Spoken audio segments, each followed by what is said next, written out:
Bonjour à tous et bienvenue dans cette nouvelle vidéo. On se retrouve aujourd'hui pour les découvertes mensuelles, culturelles, de films, de musique, de plein de choses voilà, que j'ai découvert durant ce mois de septembre.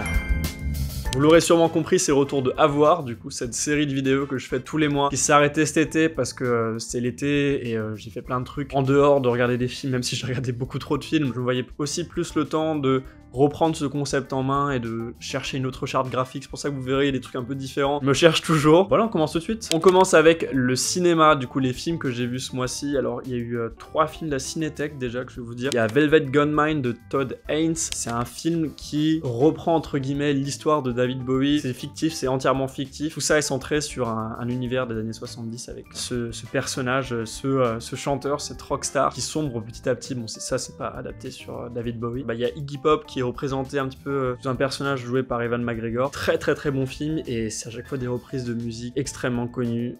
Il y a la BO, elle est incroyable. Le deuxième film c'est aussi un film musical, je crois que c'était dans la même sélection de la Cinétech, c'est Tommy de Ken Russell. Alors celui-là pour les fans de rock c'est assez connu parce que Tommy c'est du coup un projet des Who, le groupe de musique les Who, vu que c'est Roger Daltrey qui joue le personnage principal Tommy, et il y a quasiment tous les membres, parce qu'il y a Keith Moon, John Entwistle, et en plus de ça, il y a d'autres énormes chanteurs, c'est même pas des énormes chanteurs, c'est parmi les plus grands chanteurs de tous les temps, parce que je crois qu'il y a Elton John qui joue quand même dans le film, il y a Tina Turner aussi qui joue dedans, voilà, je recommande si vous aimez les Who, si vous aimez la musique, si vous aimez tout ça. Et le troisième film, c'est The Doom Generation de Greg Araki, un film assez particulier parce qu'on est dans un monde, un espèce de futur post-apocalyptique, pas trop post-apocalyptique, enfin c'est assez bizarre, l'univers c'est très sombre, très noir, il se passe des intrigues entre 3 personnages, une espèce de triangle amoureux, tout ça autour de violence, de moments sanglants, c'est assez chaud, voilà, si vous êtes sensible au sang, ne regardez pas, mais moi en tout cas j'ai beaucoup aimé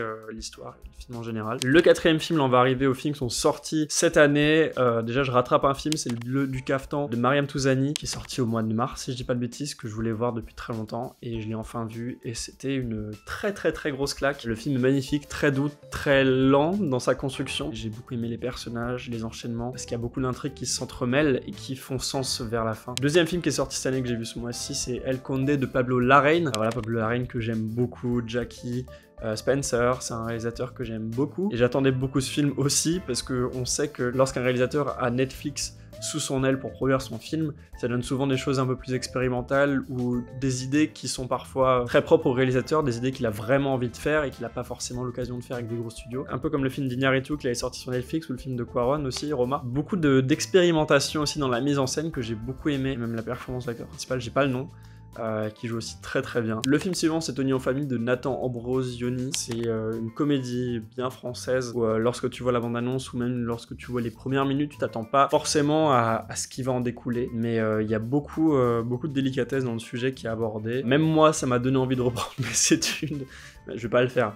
Mais je me suis dit putain en vrai c'est mal foutu en France, le fait de vouloir, ça explique bien aussi que c'est mal foutu en France, le fait de vouloir reprendre ses études, même le fait de vouloir faire des études de base quand t'es un étudiant et que t'as pas forcément eu beaucoup de chance dans ta scolarité. Un film que tout le monde peut voir, que tout le monde peut apprécier. Voilà, je vous recommande s'il est encore en salle. Le film suivant c'est Bottoms de Emma Seligman, film qui est pas sorti en France et qui ne sortira peut-être jamais, j'en ai absolument aucune idée. Tout ce que je sais c'est que j'ai eu la chance de le voir en avant-première et que j'ai beaucoup aimé. Il y a des actrices que j'aime énormément dedans, Rachel Sennott que j'avais adoré dans Shiva Baby. Il y a aussi Ayo Debiri que j'aime beaucoup dans la série The Bear, mais aussi je l'ai vu dans un autre film cette année, j'ai oublié, mais je l'ai vu dans trop de films cette année je crois. Ah oui, dans Theater Camp, aussi un très bon film que j'ai vu ce mois-ci. Très bonne comédie, en fait c'est le genre de comédie qui fait très années 2000, vous voyez, où il y a beaucoup d'absurde, un peu à la Superbad, et c'était très cool, je vous le recommande beaucoup. S'il sort un jour en France, j'ai pas trop envie de vous dévoiler trop de l'intrigue parce que vraiment il y a des enchaînements dans le film qui sont assez surprenants et qui font que t'apprécies un peu mieux le visionnage du film. Et le dernier grand film, bon film que j'ai vu ce mois-ci, je suis trop content de l'avoir vu au cinéma en avant-première, c'est Past Life de Céline Song. Je crois que c'est plus le cas maintenant, mais du coup le film est sorti fin août en Suisse, et la Suisse propose souvent des sous-titres en allemand et en français sur ses films étrangers. Je suis content d'avoir pu le voir au cinéma et pas d'avoir eu à attendre je crois jusqu'en décembre, parce que je crois qu'il sort dans super longtemps en France. Le film en lui-même m'a laissé une belle marque, je pense que c'est pour l'instant un de mes films préférés de cette année, je l'ai énormément apprécié. C'est une comédie romantique, mais qui se réinvente quand même pas mal par rapport à la plupart. Je crois que c'est produit par A24. On le sait qu'ils aiment bien mettre de l'argent sur des histoires qui en valent la peine. Donc quand c'est une comédie romantique, ça veut dire qu'elle en vaut vraiment la peine. c'est le genre de film qu'on voit assez souvent au cinéma. Et ouais, l'histoire en lui-même est magnifique, la performance des acteurs est très juste, très belle, donc j'ai pas non plus envie de vous en dire plus. Très bon film, Past Life, un des meilleurs films que j'ai vu cette année. On passe maintenant à la partie musique avec Playing Robot into Heaven de James Blake.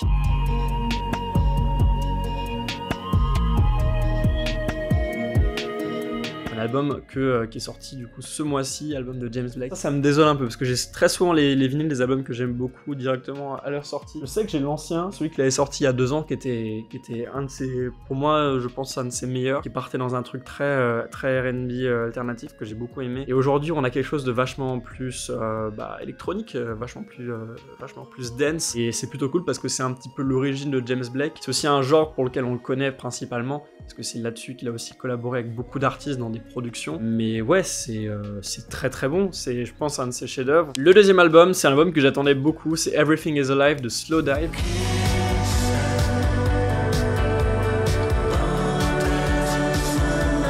D'ailleurs le vinyle qui est juste derrière, on le voit pas bien. Slowdive du coup c'est un de mes groupes préférés, un groupe des années 90 qui était revenu en 2017, si je dis pas de bêtises, il y a 6 ans, avec du coup l'album qui s'appelait Slowdive, qui est aussi, je trouve, un album, enfin pour moi c'était un très très bon comeback. Et là ils reviennent avec quelque chose qui reprend exactement les mêmes sonorités, mais avec quand même toujours une recherche, toujours un peu plus de maturité. Et comme dit, c'est de la shoegaze, c'est un genre que j'aime beaucoup, qui revient petit à petit, de plus en plus, j'ai l'impression. D'ailleurs, le troisième album que je vais vous présenter, c'est un peu ça, c'est très inspiré de ça en tout cas. J'ai bien aimé aussi le fait qu'ils surfent sur la vague en ressentant un album récemment. Et c'est aussi une occasion pour peut-être les voir en concert, j'espère. Je suis pas sûr, parce que j'ai vu que la plupart sont sold out, à part en Allemagne. Peut-être j'irai en Allemagne pour aller les voir. Et le dernier album que j'ai énormément aimé ce mois-ci, peut-être mon préféré de ce mois-ci, un de mes préférés de l'année en tout cas, c'est Soft Scars de Yule.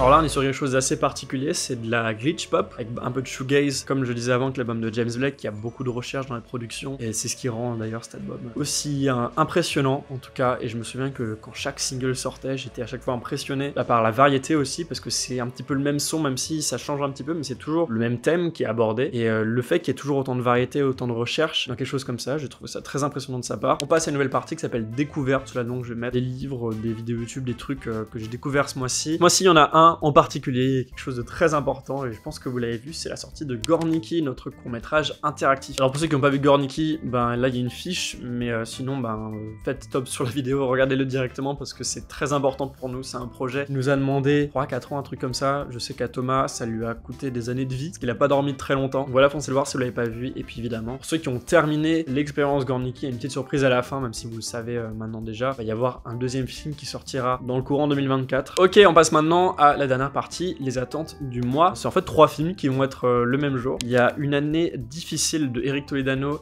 et Olivier Nakache. J'ai hâte de voir ce film, notamment parce qu'il y a Noémie Merlan et puis Marmaille. Il y a aussi Jonathan Cohen, ce qui me fait un peu peur. J'aime beaucoup Jonathan Cohen, mais je l'aime de moins en moins quand je vois qu'il devient une caricature de lui-même. Ça devient Gérard Depardieu. J'ai pas du tout aimé Sentinelle par exemple. Il était un peu drôle, mais je veux dire, au bout d'un moment, on se fait un peu chier. Hâte quand même.